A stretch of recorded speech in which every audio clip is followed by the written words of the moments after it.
Hey guys, Amanda here, as promised, talking about beets, green beans, and fire cider. So for those of you who don't know about fire cider, it's a super duper old remedy and recipe that's been passed down from grandmother to grandmother to grandmother. We don't really know who originated it, but we do know one of the first teachers of fire cider and the woman who first published it in an actual document for sharing in the community, and that's Rosemary Gladstar, who was really such a founding, amazing herbalist who founded the first school of herbs, College of Herbs in California. She's an amazing woman. A side note, we are getting the sort of lawsuit wrapped up against the name fire cider.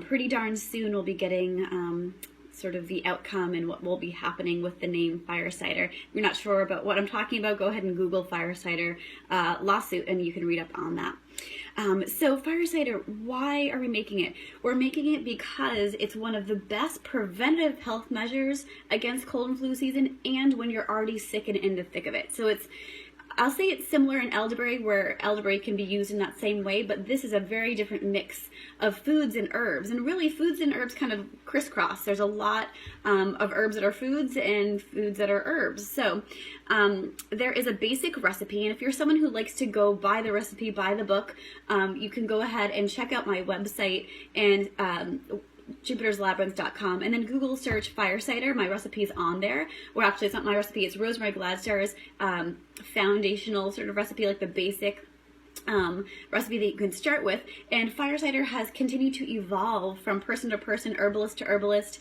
because really herbalism is the people's medicine, and especially this recipe.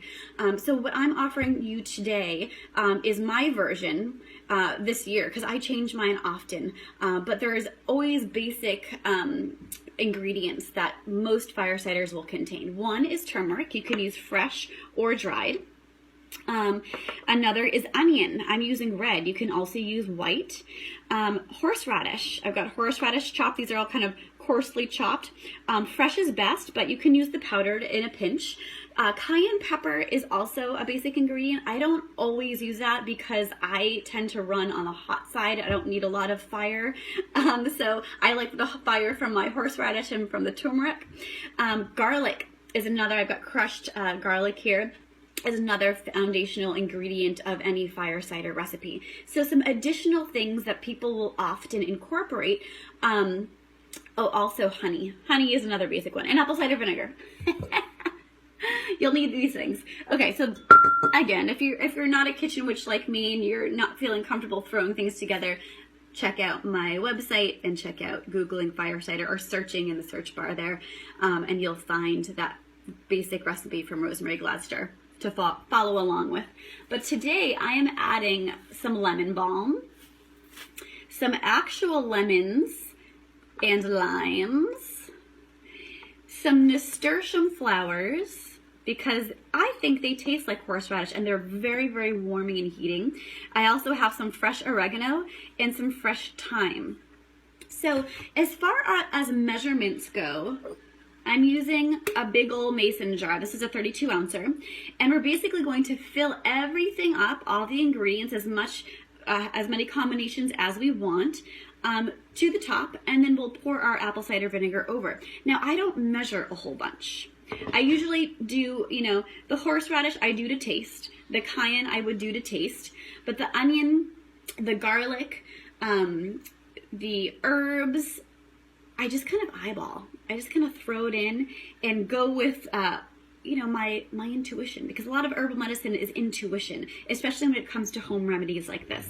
A little bit more about how fire cider works on the body, because especially the herbs, garlic, the thyme and oregano, even the lemons and limes, they have a lot of antioxidants in them. And then the herbs especially, and the garlic especially, and even the onions, there's antimicrobial action. Even antiviral, especially with the lemon balm, antiviral action that's helping to flush the body. The warming, the fiery principle of this really helps us to even sweat a lot of the sickness out if we're already sick, or any of the buildup, any of the toxins. Anything that's warming the body is warming the circulation, moving the lymph, boosting even heart health, cardiovascular health, circulation, I think I already said that. And then we're also stimulating digestive function, liver function, and helping to move things out, because often when we're sick, the body is sluggish, which means the immune system is sluggish. And so we're flushing. When we're using the organic raw honey, this has antimicrobials in it, and it makes it taste a bit better, I think. Straight up apple cider vinegar is a little harsh on my belly. Apple cider vinegar on its own, and make sure you get the kind that has the sediment, the mother in it. This is so highly alkalizing, and alkalizing anything, especially our body, is so important because we typically eat a very acidic diet, and acidity leads to inflammation, which leads to a lower immune system, which leads to getting colds and flus and other illnesses. I didn't mention turmeric. Turmeric is absolutely in there when it comes to anti-inflammatory, antimicrobial actions. It's an amazing, amazing plant. So we have tons of medicine. Onion, garlic, those can be used all on their own to fight colds and flu, and we don't always think about them, but they're always additions into our soup stocks, right? And chicken noodle soups, things like that. So we're already doing it, but not maybe with that awareness and intention.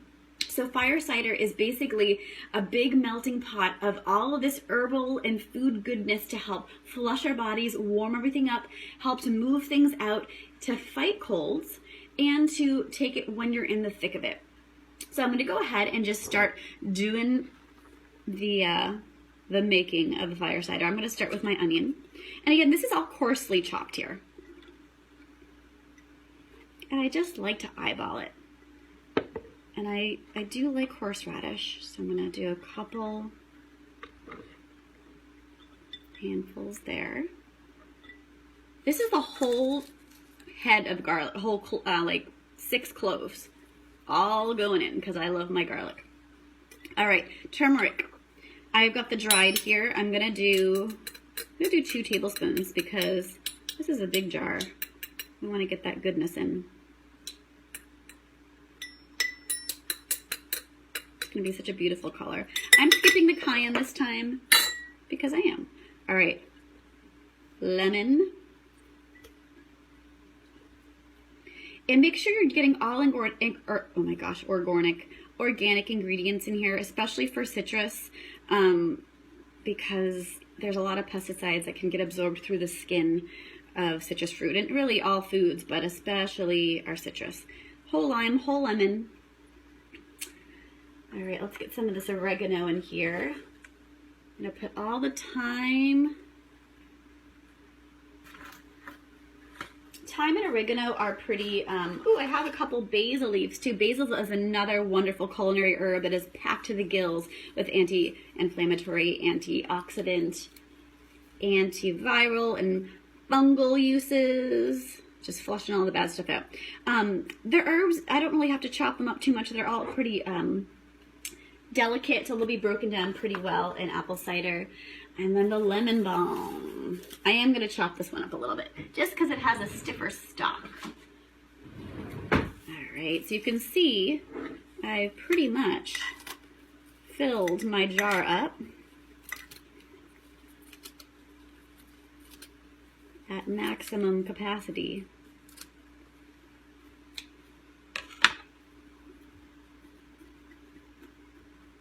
All right, so what do we do with the apple cider vinegar and honey sort of combination or measuring? Again, I don't really measure a whole lot here when it comes to home remedies, especially for personal use, because I've made them so many times and they've worked so many times that I just eyeball it. So I'm going to go ahead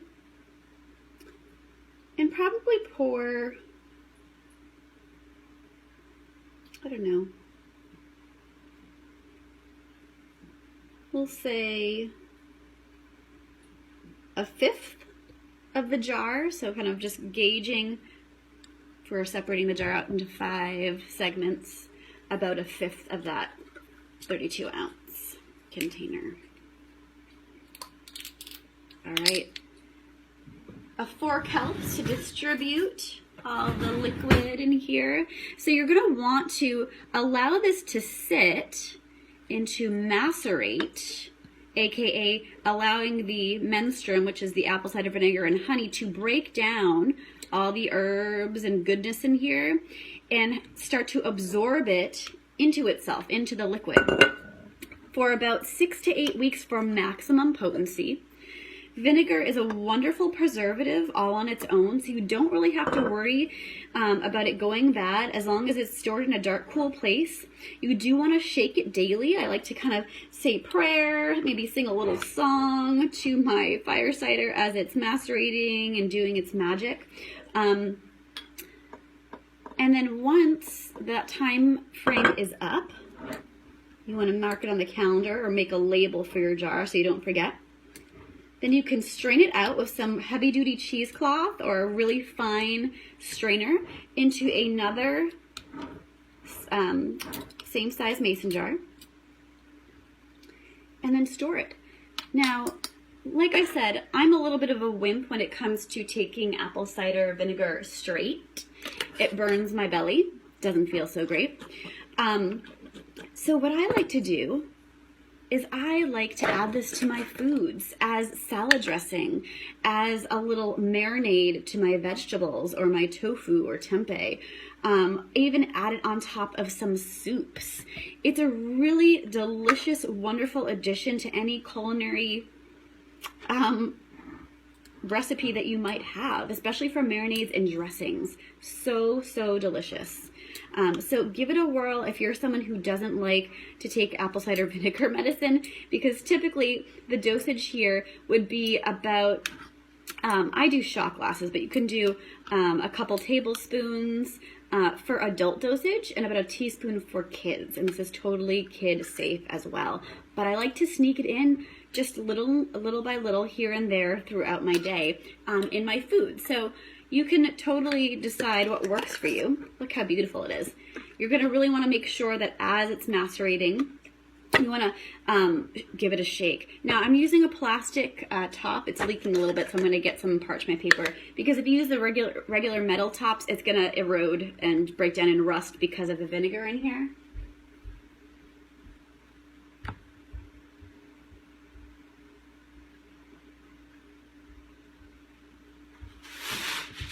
So, yeah, go ahead and use some wax paper or just parchment paper, and to put right on here as an extra sealer. I'm doing that anyways just because this cover is a little bit leaky on me. And there you got it. So keep it in a dark, cool place. Shake it daily for 6 to 8 weeks for maximum potency. You can certainly sneak it out later if you want, and enjoy your fire cider. Last little tip here is if you do like pickled beets and dilly beans. If you don't know what dilly beans are, they're just pickled green beans. I had an idea this year that once my fire cider is ready, and I'll probably wait maybe 4 to 6 weeks because I'm excited to try this this little idea I have. I'm going to use the strained fire cider to then pickle my beets and pickle my dilly beans. And then what better way to get your fire cider than like nibbling on some delicious pickled delights from my garden or from your garden. So I'm going to try it out. I'll let you know how it goes. Maybe you'll try it out with some of your pickling ideas and you'll let me know how it goes. But I thought, what an awesome combination. So throwing that out there to you. Thanks for tuning in. Thanks for holding on with me now. I know I'm a rambler, but if you have questions about fire cider, if my recipe was confusing, it probably was, because again, I just throw it all together. But if you want a recipe to follow to the T, check out jupiterslabyrinth.com. Search in the search box fire cider and you will find it. All right. Thanks, guys. Have an awesome day.